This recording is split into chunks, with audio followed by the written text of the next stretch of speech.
दो दरियाओं के संगम पर थल के टीलों की पहचान, सकाफ़त का भी पासदान, मुज़फ़्फ़रगढ़ की अपनी ही है शान। नवाब मुज़फ़्फ़र ख़ान ने 1794 में इस शहर की बुनियाद रखी। क़ब्ल अज़ीं इस ज़िले का नाम ख़ानगढ़ था। ज़िला मुज़फ़्फ़रगढ़ अपनी तहज़ीब व सकाफ़त, ज़राअत व सनअत, सियासत, तिजारत, इल्म व अदब और जोग्राफ़ियाई महल वक़ूअ की बिना पर मुनफ़रिद मकाम रखता है। इसकी 4 तहसीलें कोट अदू, अलीपुर, जतोई और मुज़फ़्फ़रगढ़ हैं।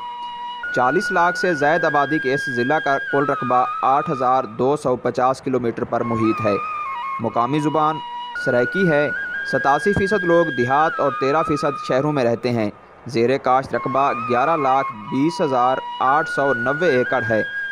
गंदम, कपास, गन्ना और चावल यहाँ की अहम फसलें हैं।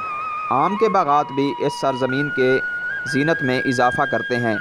नवाब मुश्ताक़ खान गुरमानी हो या बाबाए जमहूरियत नवाबज़ादा नसरुल्लाह खान, शेर पंजाब मुस्तफ़ा खर और हिना रबानी खर भी इसी धरती से चढ़े हैं परवान। सदारती अवार्ड याफ्ता लोक फनकार सईं पठान खान की आवाज़ आज भी थल के टीलों में गूंजती और इस धरती को पहचान बख्शती है। एशिया का बड़ा बिजली घर और पाक आयल अरब रिफाइनरी के अलावा शुगर मिल्स भी किसानों की खुशहाली में अहम किरदार अदा कर रही हैं। वारिस शाह की हीर का मस्कन रंगपुर हो, मुगलिया तर्ज पर बना दीन पनाह का मज़ार हो या फिर जतोई में बनी मस्जिद सकीनतुल सुगरा, किसी तारीफ़ की नहीं मोहताज। दरियाए सिंध की हो मछली या फिर खानगढ़ का भुना खोया, यहाँ के हैं मशहूर पकवान। काशिफ़ नदीम, मुज़फ़्फ़रगढ़।